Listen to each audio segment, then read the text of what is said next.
What's up, ladies and gentlemen, boys and girls around the world? I would like to welcome you back to the Real Talk with Zuby podcast. On today's episode, we have got on an author and serial entrepreneur. He's written a book which is called Failure Rules, the 5 Rules of Failure for Entrepreneurs, Creatives, and Authentics. And this is Andrew Thorp King. Welcome to the show, man. Thanks, Zuby. Excited to be here. Happy to talk to you. Likewise, man. I've done a very brief intro there, Andrew, but for people who are not familiar with who you are, tell them a little bit about yourself. Sure. So, like you said, serial entrepreneur, been involved in many spaces, kind of mostly a dual career in banking and finance and music. So, started independent record labels, first one in 2000, a hardcore and metal label called Thorp Records, released records by known bands such as Madball, Blood for Blood, Slapshot, Sheer Terror. 2006, started a record label called Sailor's Grave Records. I've worked with bands like the Coffin Cats, the English Oi band, The Business, bands like The Creep Show, and many others. And I've also, like I said, had a dual career in banking and finance. So I've owned online lending companies, done financial planning, and currently in the payment space, working with financial technology companies as an executive banker. In that space. Also, I've owned a gym and done other entrepreneurial things. I'm a spy novelist, so I've written a spy novel. And now I have this book, my first nonfiction book, Failure Rules, the 5 Rules of Failure for Entrepreneurs, Creatives, and Authentics. And this book really kind of more ties together all those disparate interests and kind of looks back at the lessons I've learned through some of the hard times and failures and challenges through these various efforts, and rolls them up into 5 rules, which I've distilled into the 5 rules of failure. Awesome, man. Well, we're gonna get into all that, but before we jump through that, you've gone through quite a lot of stuff there. It sounds like you've lived multiple lives. So tell myself and the listeners a little bit more about your backstory. Yeah, so I think just thinking about like the genesis of this book, and just to step back, just to kind of give a brief kind of concise description for your viewers and for your listeners on what this book kind of how this might land on them. So when people ask me, what is this book like? The description I would give is: imagine if James Altucher was a punk rocker, Ryan Holiday was a cigar smoker, and Jordan Peterson was covered in tattoos, and they collaborated to write a book on the value of failure. It might read like Failure Rules. So that'll give you a sense of, I think, what to expect from this book. And the genesis of this book really is throughout my 20s and my 30s. I was leading a young family. I have 3 children and my then ex-wife, and I was really trying to find a way to make my way in the world and maximize my income and marry that money with meaning. So it was this striving to marry money with meaning, and to kind of utilize my highest conception of usefulness in the world, the highest usefulness of my talent stack in the world, and how difficult that was throughout my 20s and 30s to kind of stumble in that and to constantly evaluate what my internal spirit voice was kind of signaling to me was the best next steps to join myself succinctly with what I believe was my calling journey. And so this kind of goes through those concepts, ties them together, weaves in my experiences, layers in a bunch of case studies from virtual mentors, everybody from legendary boxer Jack Johnson to rocker Lemmy Kilmister from Motorhead, to author Stephanie Land, to commentator Glenn Beck, to a variety of different people and their kind of failure stories, and how their moments of failure really ended up being kind of a crucible moment that, while it was painful and it was true failure, it actually was something that ended up reshaping them into who they were meant to be, to then step into their highest usefulness in the world. And that really is kind of ties back to what failure rule number 1 is, which is failure purifies. So similar to the way that Nassim Taleb, the author of Anti-Fragile, talks about, I view failure as something that, if it's metabolized wisely and viewed correctly, it can be something where you actually gain from the harm, like a hydra. You're not just resilient where you get back up and keep going. You actually get back up stronger with that exponentiality kind of intact. I hear that. So tell me more about your life story. Where did you grow up? Grew up in the Philadelphia area, lived there for most of my life, then moved out to the Midwest, to Toledo, Ohio. It's in Northwest Ohio, close to Detroit, for about 7 years. And that's really where I really got the momentum going for my career in the music industry. I had already started my first record label when I moved out there, but I moved out there to work for, at the time was an independent music distributor, Lumberjack Distribution, which ended up getting purchased by Mordan, and did a lot of great work there. Was part of some of the early retail program setups for large bands like All American Rejects, bands like Poison the Well on Trustkill Records, and many other kind of big name independent bands where they kind of were on smaller independent labels that went through this distribution company. And I was one of the top salesmen there, and did a lot of the retail program set up there, and was doing my record labels at night. And eventually that blossomed into something that was full time for a while before I kind of hit some turbulence. What was that turbulence? Well, I think a lot of it had to do with kind of the creative destruction of the transition from the piping of the physical retail landscape to the digital, the digitization of music, right? So where in hindsight, long tail, now owning the IP rights to over 120 releases, I see that as a great thing. But in the height of it, I had a lot of physical product out in the market. It was hard to anticipate how soon that was going to more radically shift towards digital music. Streaming wasn't a thing yet.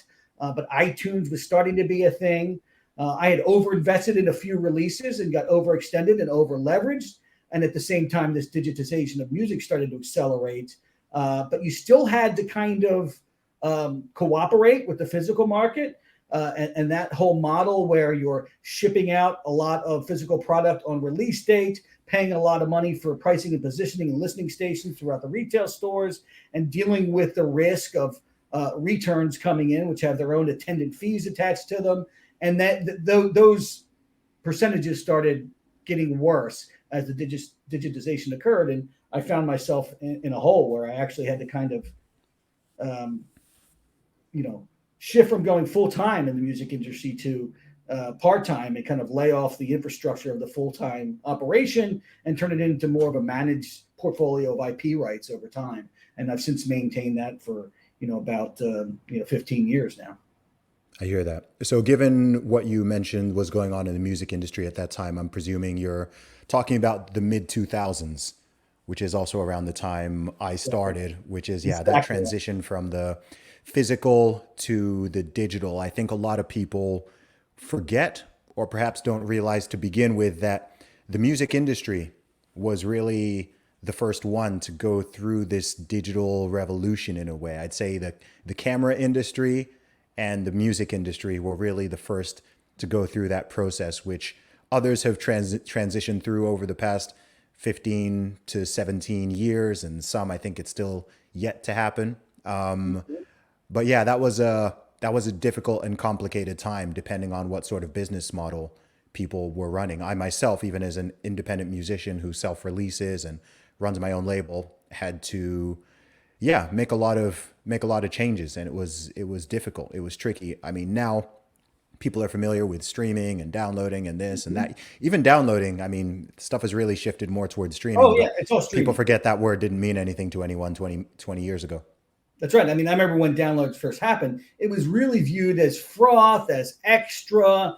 I mean, there were some people that were proponents that it would eventually be the core, format. But nobody was really in the industry convinced of that. There was still this nostalgic attachment to holding the physical product, to seeing the artwork, to reading the liner notes. And I think like the foresight to know that oncoming generations weren't going to be attached to that wasn't quite there to the degree that it should have been soon enough. And I think I was probably victim to that mentality to a degree. I hear that. As someone who is in the music industry and has been for a long time, what are your thoughts on where it is now, and also how it's changed since you've gotten involved? Do you think it's overall improved? Do you think that a lot has been lost in this digitization? Do you think that it's a combination? What are your perspectives on that? I honestly think it's better now. It's better for the artist. I think the disintermediation is amazing. I mean, I think of like the SoundCloud rappers and Lil Peep and that whole genre, and how that really blossomed because of disintermediation, to the point where the actual kind of tagging of the genre has the word SoundCloud in it, which is emblematic of the disintermediation. And I think that's amazing. So there's obviously, less barriers to entry, but then there's also more noise and more competition. Whereas before there's a limited amount of gatekeepers. And if they chose you had a higher probability of success. Whereas today, I think it's harder to get noticed, although easier to get your stuff out there. So it presents its own challenges, but I think net, it's better for the artists. But I still think record labels who operate with certain models and certain niches have value still, but it's less, and it has to be more kind of targeted. Bands still need branding. They still need, often kind of a nexus entity to help connect them with other artists and get them that networking boost. They still need financing for certain things, whether it be marketing or, even just tour support or whatever it might be. So I still think labels have a role. It's just less.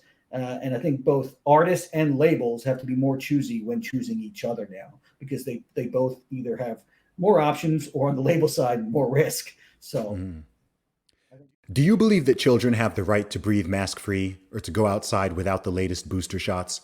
What about the quote-unquote right to change their gender? Where do rights come from anyway? And why would you trust doctors to give you yours? Join the discussion this month at Unofficial Pediatrics, the Substack blog run by mainstream media's least favorite pediatrician, Dr. Adrian Gaty. Dr. Gaty was one of the first doctors in the USA to speak out against lockdowns, and he continues the fight for childhood innocence and well-being. If you're looking for a doctor who fears God more than he fears Fauci, then look to the second best four-letter word you'll hear today. It's not Zuby, it's Gaty. Check out his blog, Unofficial Pediatrics, at gaty.substack.com. That's gaty.substack.com. Subscribe today for free and join the battle as he challenges Big Pharma, Big Education, and a few more Goliaths along the way. One more time, that's gaty.substack.com. Now back to the podcast. Do you think something has been lost with the decline of the physical medium, both in terms of the quality of the music itself and the way that people actually consume and listen to it? Because I think that, in my opinion, I do think something has been lost. I think that the focus shifting from short singles and things that work on Spotify or Apple Music playlists away from the full-blown album as a body of work has changed the way that people make music in various ways across genres.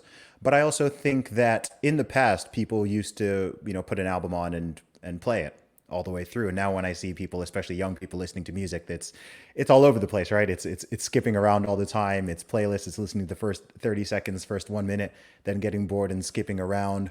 And I do think that for not all artists, but certainly for some artists, I wonder if it's created a bit of a fast food culture for music. I don't know if that's something, technology is going to be technology and it's going to do what it does. But as an artist and a music fan who's in my mid-30s, I do remember, even when I was 14 or 15, the excitement of a new album and waiting for the physical CD to drop and getting it.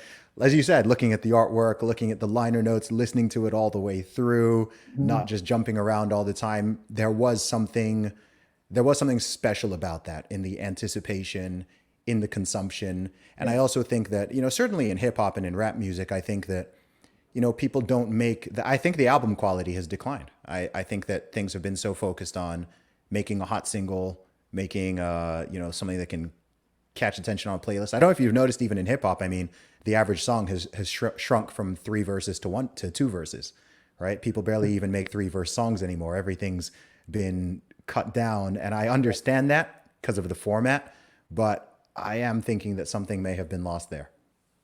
Yeah, I think it's like anything else in life. It's the trade-off dynamic, right? I think you do kind of trade off some of that holistic experience of a full album listen for the increased discoverability of streaming, of people having a risk-free access to music through a streaming service. Whereas before, they might not try you out because they didn't want to shell out whatever it might be, $16, $17 for a CD, or even $10 for a full album download, right? So I think that discoverability is the upside, and the downside is, yes, you're going to have more of this a la carte environment where people are just consuming, one or two songs, and they try out. They may not get the full experience of an album to really digest your art and figure out, really what you're trying to convey. But I think for me, from being more into like the rock side, talk about two chorus songs. I mean, coming from the punk rock world, everything's short and fast. That's normal for me. But I mean, I still like to consume albums end to end when you have artists releasing just one or two singles prior to the full length. I'll listen to them, but it almost spoils the anticipation and the full experience of release day when the full album comes out for me. Because I almost would have rather heard those songs in the context of the full album, but I'm also a sucker and can't not listen to it when it comes out early if it's a band I really like. I hear that. So, Andrew, you've written a whole book on the topic of failure. What made you want to write a book on failure? Failure is something I don't think people generally like to talk about, let alone admit on their own part, let alone bring to the public and highlight in any way. So what made you want to write a book on that particular subject? Yeah, no, that's very true. I mean, I think that's kind of the crux of what made me want to do it. It was a period of my life where I was, reflecting on, I was taking a beach walk and I was reflecting on all the different entrepreneurial off-road adventuring I had done for the past 2 decades and all the things I encountered and challenges and difficulties and near catastrophic events that occurred and what I had learned from them and how I had grown from them and how I had gotten through them. And even what were the inputs of wisdom and inspiration from virtual mentors or people I knew that helped me get through those and helped me kind of give me more strength to move forward and continue to take calculated risks with better, vision. And I just became convicted to write a book on the value of failure. I was thinking about the Winston Churchill quote that success is going from failure to failure without loss of enthusiasm. And I still had this enthusiasm to continue to try and to experiment and to express myself both as an entrepreneur and as a creative. That fuel was going to keep me going no matter what. And I wanted to write about both my own journey and lessons that I'd learned from it, as well as, others that I admired. Again, there's a variety of case studies in the book. James Altucher, the investor, comedian, chess player, podcaster, to, godfather of tattooing, Sailor Jerry, Norman Collins, to, even like Tim Pool, to all these various case studies that I put in the book. I think that really gave it a lot of texture and a lot of relatability and accessibility to the reader. I hear that. What do you consider to be a failure? So I think that's a good question. I got asked that on another podcast recently. The question was, is there really such a thing as failure? I mean, if you're viewing it as something that's instructive and constructive, if you're, viewing it from that lens, is it even really a failure? I mean, people, talk about the Edison quote that I haven't failed. I've just found 1,000 things that haven't worked. Right.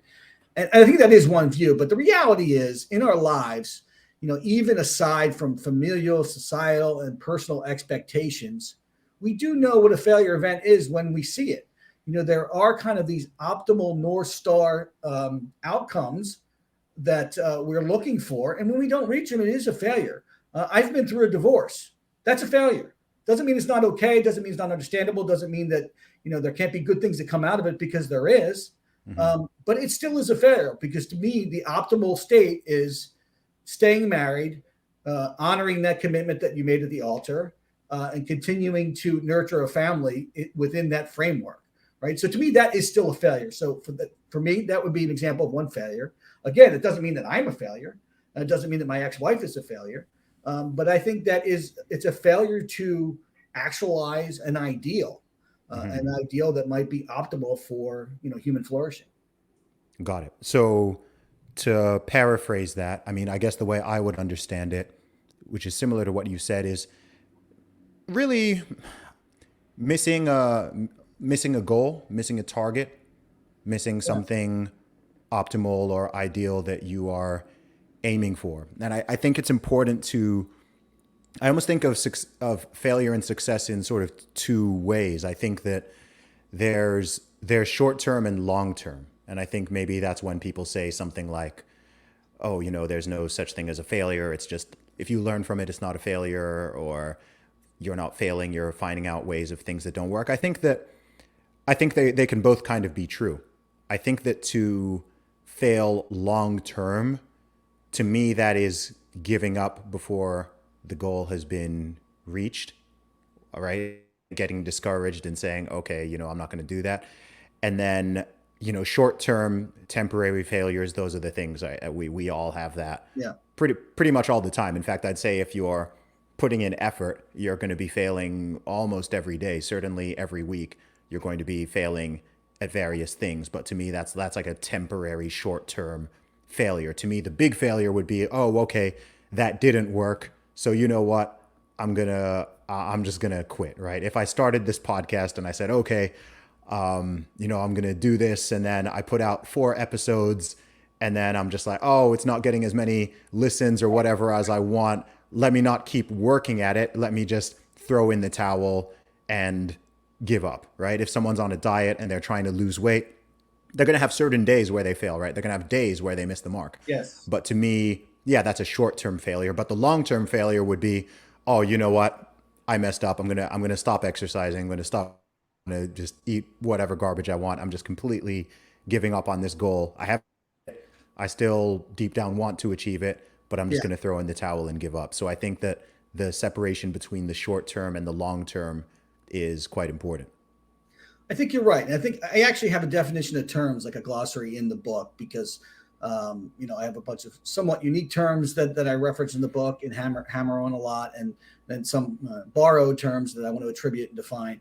And I define failure very broadly. I mean, it's everything from you know personal gaps in decision making, those kind of avoidable failures, to those unavoidable failures that kind of happen around us or enshroud us just by the mere participation in the human condition, whether it be the failures of sickness and war. And I think, you kind of touched on one thing there where you talk about, missing the mark, which really, that is the definition of the Greek term hamartia, which is where we get the word sin from in the Mm-hmm. Christian tradition, right? So I think that's very interesting. So there is some kind of tinge of that within the notion of failure, because it could be just a business failure, an entrepreneurial failure, but it can also be an ethical failure. And so the whole missing the mark kind of imagery really fits with that. And I think, to your point of the micro failures and macro failures, right? I talk about in the book that if you are trying anything difficult, anything where you are striving to actualize your highest usefulness in the world, you have to expect a higher likelihood and frequency of failures to travel with that effort. And so it's a matter of preparing for that, while at the same time still trying to have a plan to avoid as many of those failures as possible. Because I think failures are real. We certainly can frame them to be positive in the end if we learn from them, but they still are failures. So avoiding is still the key. I mean, this book is not like failure porn, so to speak. This isn't glorifying failure. I mean, that's not why I wrote it. I'm not trying to, worship at the twisted altar of failure. Just say it's great. Just go out and do whatever you can. Who cares if you fail? It's still painful. It causes real, difficulty and tension and strife in people's lives. It ought to be avoided, but it is also to be expected when you're living out your most authentic, highest version of yourself in an unsafe world. I hear what you're saying there. I would add, though, I would question if perhaps we need another split of categories here, because I don't think that all failures are to be avoided. I think absolutely there are some failures that we want to avoid, but I would say that there are some minor failures, errors, mistakes that if you are going to learn, you have to make, right? You can't actually acquire the skill or acquire the ability without having multiple small failures. If you're learning Right. to play an instrument, you're Right. learning a language, you're learning to do a sport, pick up a new Yeah. skill, Yeah. there's no way you can acquire it. If you're so concerned with temporarily failing or making short-term errors, Exactly right. you Exactly right. you it'll block you completely. You'll be paralyzed. You'll think, oh, I can't even.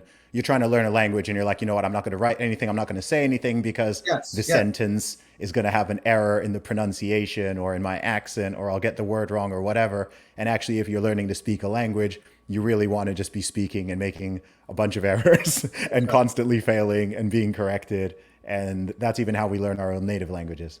Sure, for sure. I mean, we're talking about low consequence Yeah. failure, right? Which is more about experimentation, or you can even categorize that as part of the learning process. I don't even know that I've necessarily call that failures. I would say this is an expected part of the process of learning X, Y, Z, right? Whereas other parts of that process, at a certain point, after a certain amount of instruction and a certain amount of practice, are more rising to the level of actual failures, right? And they're the ones you actually want to avoid, right? So, when you're studying for a test and you're doing practice worksheets and you get them wrong 10, 15 times, sure, that's not really failure to me. That's part of the process. But when you go to take the test and then you actually fail, that actually is failure. You want to avoid that part, right? So I would kind of view those in two different buckets. So I think we're in alignment there.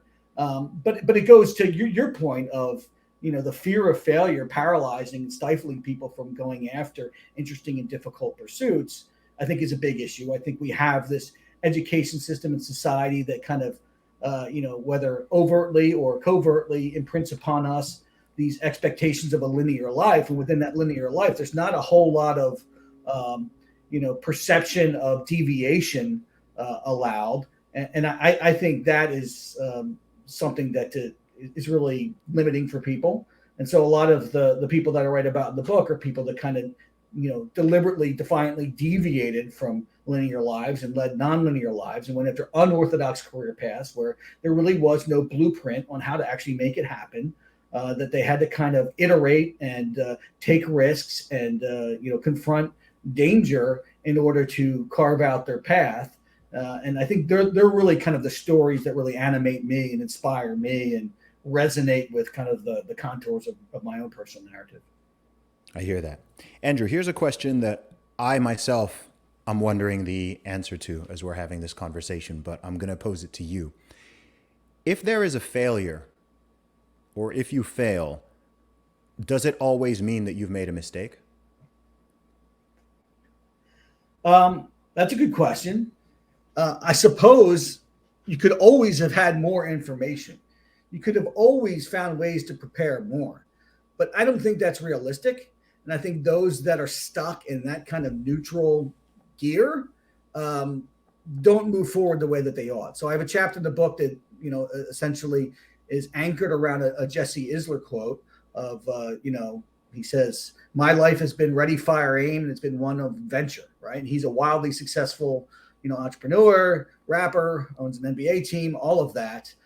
And I kind of tweak that just a little bit and say, approach things with a ready,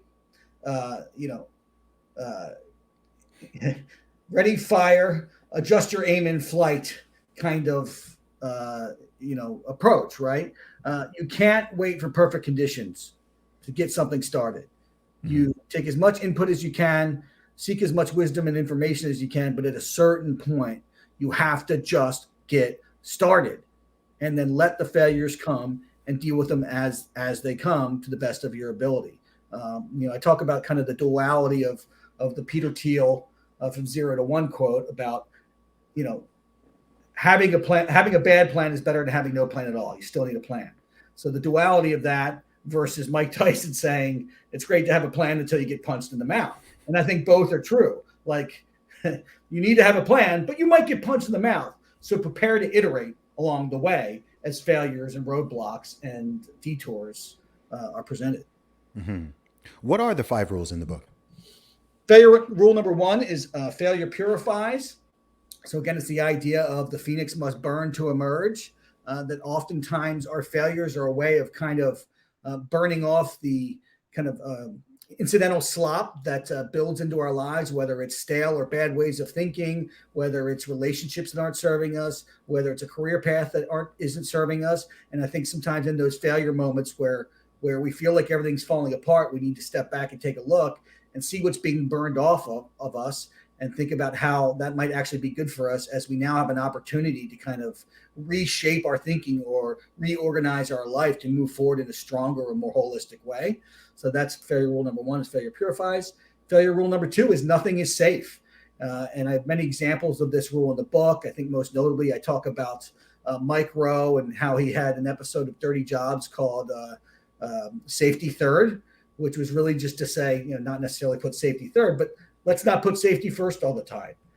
Let's really look at safety as something that needs to be weighed against other competing priorities that might have higher value than safety.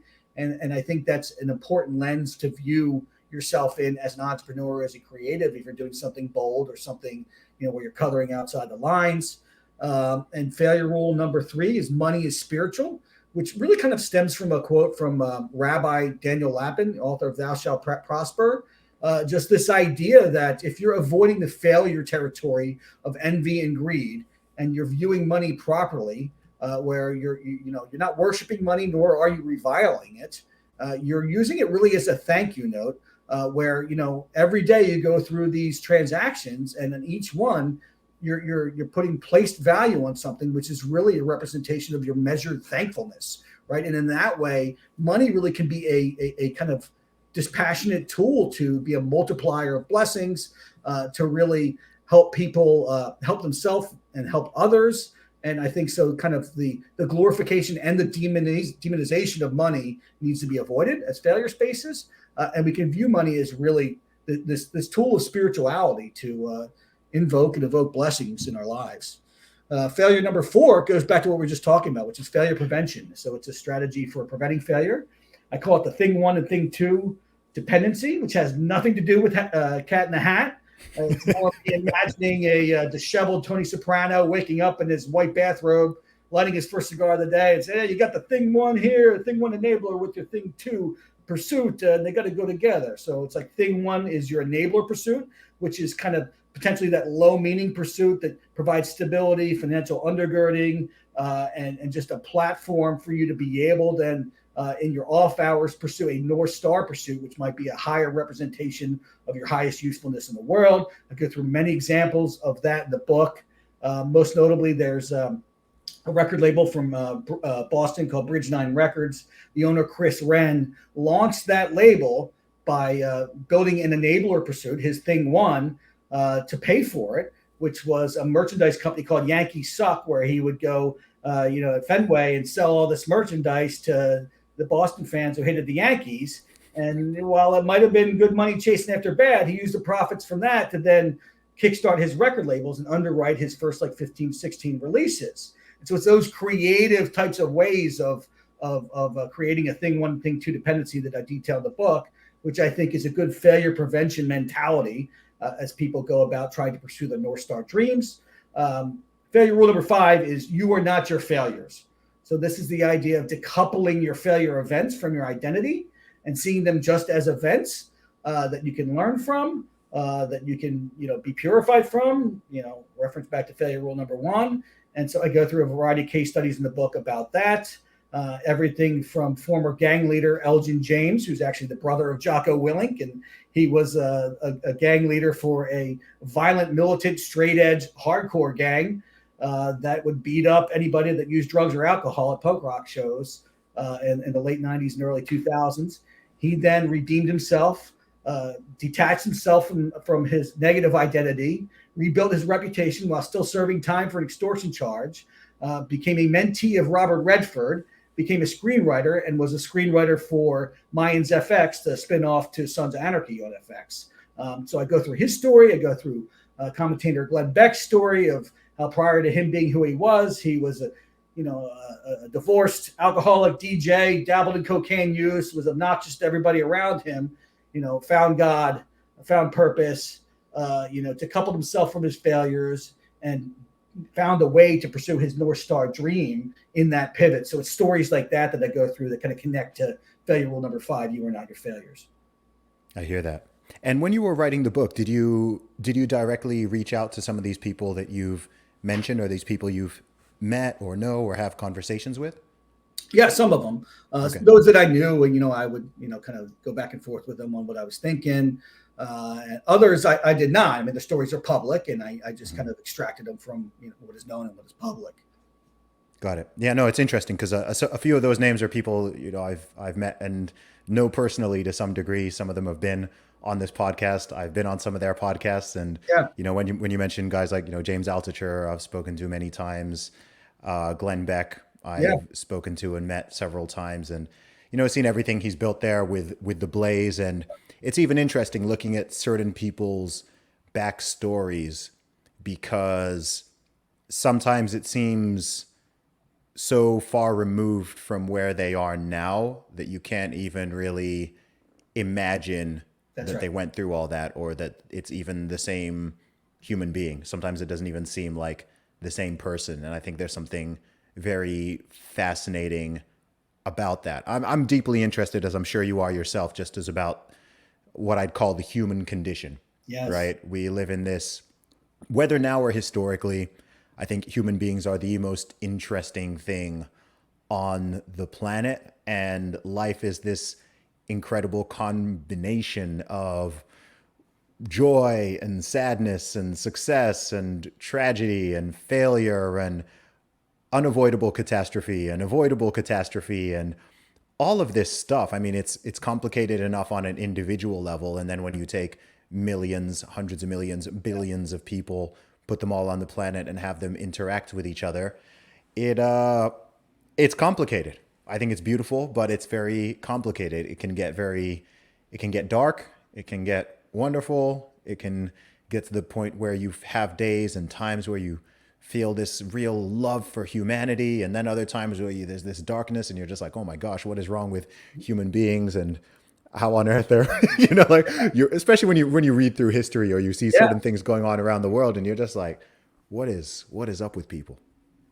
Yeah, no, it's interesting. You mentioned meeting James Altucher and Glenn Beck. I mean, their stories really resonated with me. If I had not read "Choose Yourself" by James Altucher, I don't think I would have written this book. Mm. If I had not been introduced to who James Altucher was by hearing him on the Glenn Beck program, I wouldn't have written this book. So it's like these kind of connections do inspire, right? And if both of them held on to identifying closely with their failure events, they would not have resurrected from them and became who they became, which has gone on to influence and impact and bless others with their stories and their message. I just find that inspiring, fascinating, and really full of hope. And that's kind of why I wrote this book. I wrote this book and I'm putting a lot of effort into building kind of the tentacles around getting the book out there because I believe that these stories have power. I believe that these messages, these lessons, these rules have power to really potentially be, at least one of the pieces to help somebody put their life back together in certain crucible moments. I was talking to a friend the other day who, decades ago was a crack addict, was a criminal, was a thief, and now is in a high position in a very strong organization. And he was talking to me about the book and actually talking to me about my son who's in recovery from addiction and going through some struggles. And he's like, you don't know what the arc of time is going to show. He was talking about failure rule number 5, you are not your failures, and how he's learned to kind of invoke that in his own life to get to where he has and have that contrast of his current self versus his past self. And I just think that message of people learning how to appropriately shed the failures of the past, particularly ones that might be more ethical failures, with an acknowledgement that you're still going to have messiness and consequences you have to deal with. It's not like you can just cause harm or cause dysfunction and walk away clean, right? You still have Mm. to deal with those results, but there is that light on the other side if you choose to chase after it. Yeah, absolutely. I think that number 5 is incredibly important. I think, in my opinion, a mistake a lot of people make is identifying into and sometimes even taking refuge or pride in failures or negative Yes. labels or negative aspects about themselves.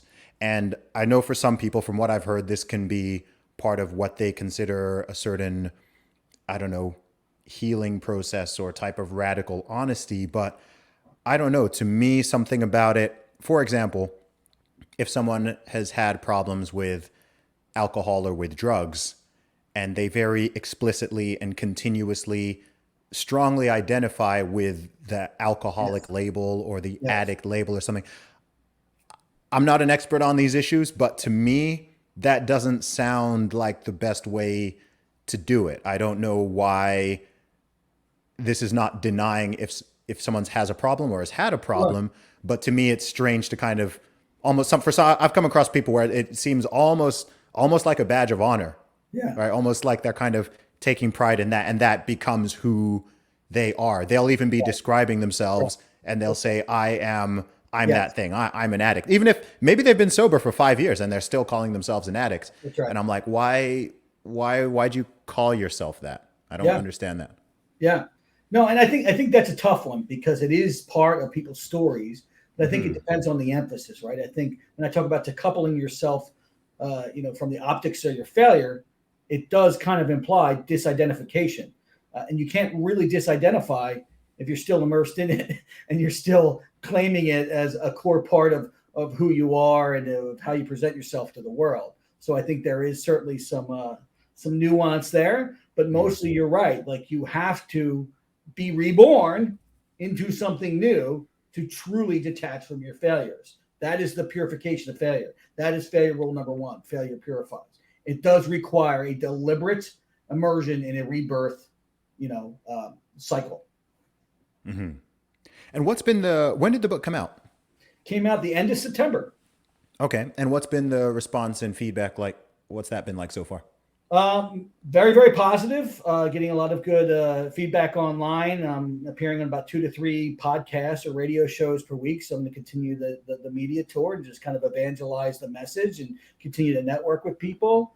And it seems to be resonating with people. I mean, particularly for me, the subcultural spaces of the cigar culture and the punk rock music world, since I have a lot of kind of intersecting case studies within those worlds, but then even the larger kind of entrepreneurial thought space is Hmm. also resonating with it as well. As well as faith-based kind of spaces and even kind of the libertarian ethos. I mean, while this is Hmm. not a political book at all, I mean, I have quotes of everybody from Stephen Colbert to Ben Shapiro. I have blurbs from everybody from Christian Picciolini, author of Breaking Hate, who is very, very liberal, to a blurb from Andrew Wilco, who's also a friend, who has the Wilco Majority Conservative radio show. So it really crosses the political spectrum. But at the core of it, for me, I think about the Breitbart quote that, you know, uh, politics is downstream from culture. And I would go one step farther and say personal ethos is downstream from culture. And so for Hmm. me, I'm focusing more on personal ethos with the content of this book.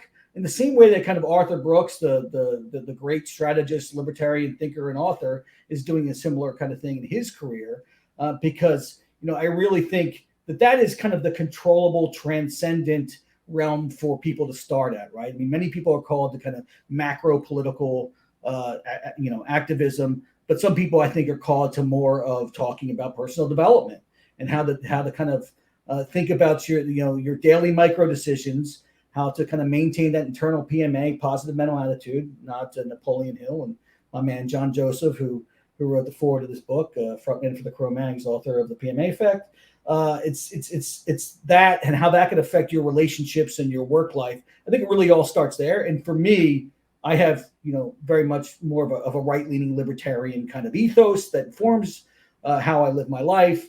And that's visible to a degree in the book as I go through case studies of Lemmy Kilmister from Motorhead, who was more libertarian leaning, or Godfather of traditional tattooing, Norman Sailor Jerry Collins, who had his own radio show back in the day as Old Ironside. It was a libertarian radio show, or even more libertarian adjacent, I guess, Tim Pool. There's a case study on him. So I think that's probably visible. If somebody wants to try to like pin me down to some sort of political leaning, but it's not a political book, but it does have, I think, applicability and will appeal to those of more of like a libertarian mindset. I hear that. Well, so I mean, freedom shouldn't be controversial. I mean, I Yeah. think sharing your story is so important. I do believe that most adults probably should write a book. I know that most won't, but I often think about how both positivity and negativity can ripple outward. We touched on this earlier, just the importance of sharing one's story and experiences. And I'd say the same of talents and abilities. We all are unique. We have different personalities. We grow up in different places, different perspectives, experiences, things we go through. Every single person has their burdens, their challenges, their Right. difficulties, their successes, their failures, and so on. And I'd like to hear more of them. It's actually Yeah. one reason why I love doing a podcast and why I enjoy reading and I enjoy social media. And I like it when people just share their stories. Because I think in this day and age, especially perhaps with social media, it's very easy to look at people and you just see the surface, right? When I'm walking around every day, all day, I'm always aware that everyone I see, you can only see the surface. Even someone who may look like they're super successful, someone might look like they have everything that somebody would want, right? Someone might see someone who's got this and they've got that and they're Yep. wealthy and they're famous and they're successful. And the average person might think, oh, I would like to trade places with that person. Hmm. And I'm always like, well, beware of that thought That's because right. you don't know. That's right. Well, number one, you don't know what they've been through to get there, but you also don't know what's actually going on in their life. You don't know their health condition mentally or physically. You don't know what's happening with their family or in their marriages or in their relationships. You don't know if they're lonely. Have they got friends? What are they? We don't see any of that, right? We don't see any of that. You just see the surface. And I think in many cases, if people knew the full story, they may actually not want to trade places with that person. They might find, oh, okay, actually, I don't have all of these things and accolades or money Hmm. that that person does, but actually, deep down, I'm a lot happier, I'm a lot Yeah. more content, and so on. So I just think it's really important for these stories to be told so that we can understand each other better. I think it also lets people know, oh, actually, you know what? I'm not alone. There are millions of people out there. I mean, if you think of it, unless you've been through something extraordinarily unique, Yeah. it's pretty much guaranteed that there are millions, if not billions, of people who have been through the same thing, right? There aren't that many experiences that are so unique that, Yeah. oh, it's only happened to you, right? It hasn't happened to anyone else. But I think that if those stories are not shared, it can make people think, oh, wow, I'm dealing with this completely by myself. No one else has been through this. This is it. My life is over. I don't know what to do. But actually, when you hear from people, especially people who have gone on to have some success and joy and happiness, and it's like, oh, okay, you know what? That guy also went through this thing. That gal also went through this thing. And by them sharing the story, that suggests to me that I can also get out of this rut or I can also elevate. Yeah, no, I think that's part of the reason I wrote the book too. It's to kind of aggregate all these stories that are unique, but also have shared common lessons that can be extracted from them. While the stories might be unique, while the events might be somewhat unique, or the convergence of events might be unique, the lessons that can be pulled out of them are applicable to many, right? And so it is that shared humanity that being participating in the human condition, which is imperfect, which is another theme that I kind of exalt in the book, which is the Japanese term of wabi sabi, which is, as David Lee Roth would say, it's a little perfect because it's perfect because it's a little effed up. So What that's what really what is that? What is that term? wabi sabi, which is essentially the beauty of imperfection, Okay. right? And I think like seeing that things through that lens, I think can help you to your point, separate an envious impulse and convert it into an inspirational pursuit where you might view somebody instead of being envious of them, you might just be curious and you study them, you find out what might merit inspiration in their story or their mindset, and at the same time you find a way to be content in all circumstances yourself, just like the apostle Paul would talk about, whether rich or poor, whether free or enslaved, that you're content, or free or in prison, that you're content whatever stage you are while still striving to be better, while Mm-hmm. extracting the positive lessons from others without being envious. And I think that's a difficult thing or a difficult state of mind to fall into. But that's part of the message of the book as well. I hear that. Andrew, what do you think is the biggest challenge for where we are right now in a society or in a culture? Different people have different answers to this, but in your perspective, what do you think is the biggest challenge that, say, the average American or average Westerner is going through? Um, I would go just back to the fact that we have more and more drifted from our connection to ancient thought. We've been Mm-hmm. more obsessed with information and less curious about wisdom.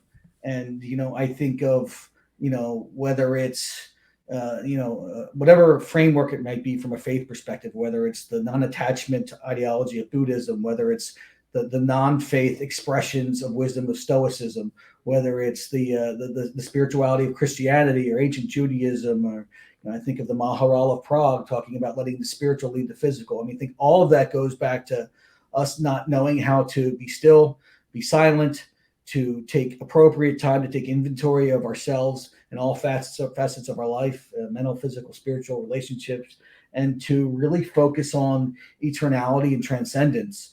So for me, that has been the core for me, where the externals can shift and change and rearrange.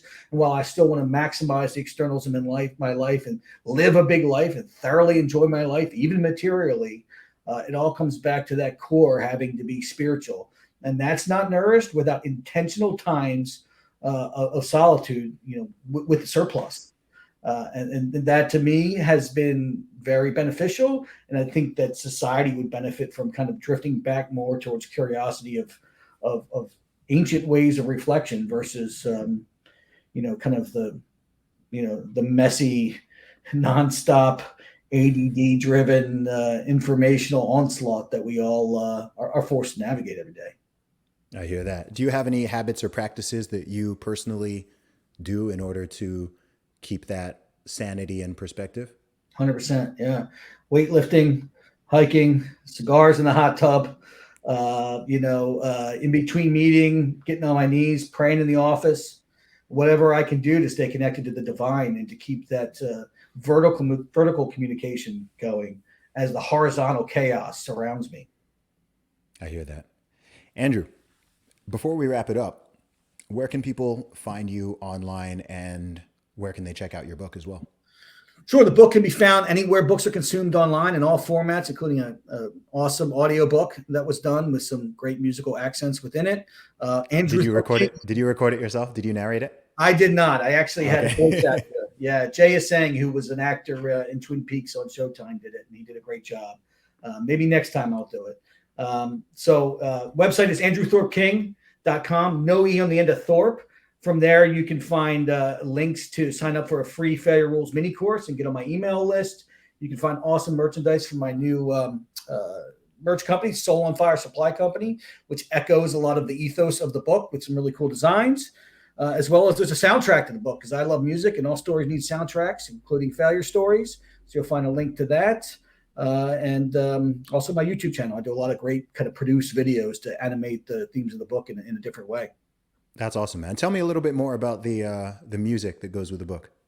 Yeah. So, I mean, I'm a punk hardcore guy. So a lot of it's punk and hardcore stuff. Bands like Madball, Terror, the Rumjacks, an Irish punk band, Flatfoot 56, who I worked with, lots of different bands. There's also some kind of, outliers of more mainstream stuff, whether it's Eminem or Machine Gun Kelly or Everlast, who used to be in the House of Pain, or, even have a Bob Seger song on there. So it was really like, these were specifically the songs for which the lyrics buoyed me during hard times and failures that I wrote about in the book, or they were songs that I was actually listening to and inspired me as I wrote the book. So it literally is the authentic soundtrack to the book. Got it. Awesome. Andrew Thorp King, thanks for coming on Real Talk with Zuby, man. I appreciate you. Thanks for having me, man. No doubt.